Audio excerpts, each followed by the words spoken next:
So today I'm going to be talking about the struggles of being a convert, and I'm going to share some life experiences of my own. I converted 8 years ago and I dealt with convert struggles up until 2 years ago. I'll be dividing the struggles of a convert into 4 subcategories. So the first one is the hardest one and the biggest one, and the one that everyone has struggles with, and that is how to tell your parents. The answer to this is definitely relative based on your own situation, where you live, where your parents are from, what they think about Islam. You know your parents best, so you know how they would react to this news. Whether you can tell them right away or even like before you convert and as you were thinking about it and looking into it, you can discuss with them. Can they be a part of your journey or can they not be a part of your journey? That is completely up to you to decide. The main point that I want to make here is not even about giving tips. It's just to tell you that you're going to get a lot of people pushing you to tell your parents as soon as possible in a certain way, and it's going to be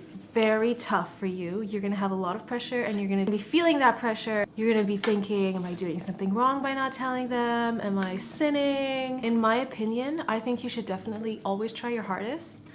But at the same time, you can't push yourself over the limit. Don't do something that you know will make things so much worse for you and your family. Always try with a sincere heart and always have the intention of telling them, because they're your parents and you have to be honest with them and you have to be respectful towards them, and they deserve to know this part of your life, definitely. But you don't have to do it in the way that everyone's telling you to do it, and you don't have to do it in the speed that everyone's telling you to do it. Like, I know some people who told their parents right away, and I also know some people who are married with children and it's been 10 years that they converted and their parents still don't know. It's completely relative, but try your hardest, but don't be too hard on yourself. And don't spend every second of your life worrying about it like I did. That's my input for the first point. The second point is marriage. We all have a desire to get married. But if you're a convert and you want to get married, fine. You do have to take into consideration the fact that you're a convert and that things with your family might not be great. Be considerate towards your significant other. For me, I married someone who is Palestinian, and his family, they're all born Muslims and they have, you know, a way of life and traditions and cultures and all that. And he kind of had to step outside their circle of the norms of what they do for marriages. I didn't force them or anything, but I do feel bad about that. So when you're a convert, make sure that whoever it is that you're interested in or you want to marry is completely aware of your entire situation. Make sure he knows what the situation is with your parents, what the situation could be, what you're trying to do, what's the timeline. Make sure they know everything before you guys get into any serious conversations about marriage. Once you get married, it's like you have a new family. You have a second family. There's a bunch of people that you have to take care of now. You can't just do whatever you want. You and your husband go against the world, whatever, do whatever you want. Who cares what everyone says? You have to take into consideration your family and theirs.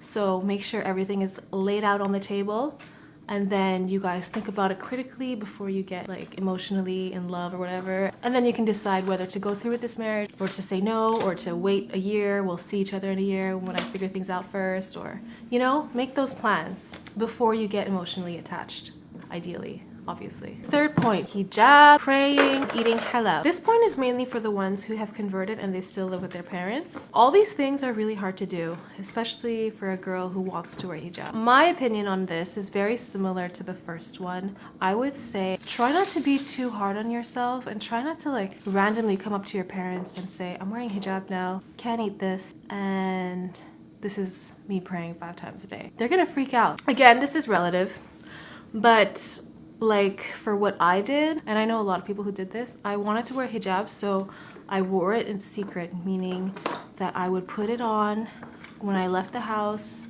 and then take it off before coming home. Do I recommend this?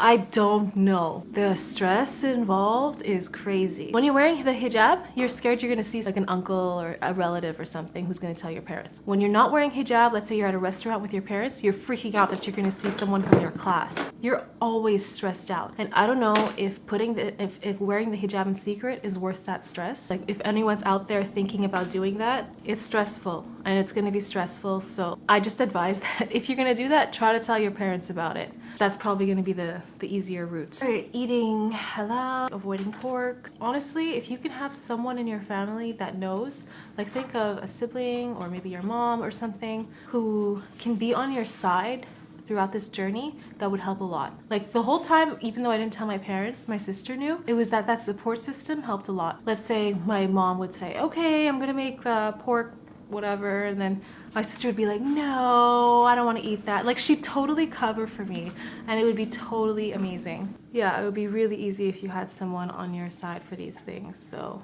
and even praying, I shared a room with my sister, so I basically had to tell her right away. I would lock the bedroom door when I had to pray, and she was totally aware, so whether she was there or not, it was fine. The last point really quickly is friends. I think it's really important to have good friends when you convert. Good Muslim friends. Join the Muslim club of your school, tell people about your story and struggles, and you will have a lot of support, trust me, and it feels amazing. And it's really needed, because I feel that people who isolate themselves, like people who are converts or going through the struggles of a convert or wanting to convert, when they're alone, I feel like they sort of drift off a bit. It's hard, even for born Muslims, when all your friends are non-Muslims, like. So if you don't have a good support system, whether you're a convert or not, or going through anything or not, I really feel that you sort of forget your deen a bit. Not forget your deen, but you're not as practicing as you could have been if you had a really good group of friends. That's my last point. I'm gonna go play with my baby now. That's the video. I hope it was beneficial. I hope it helped some people out there. Until next time, maybe we'll do a vlog or something with the whole family. Say bye!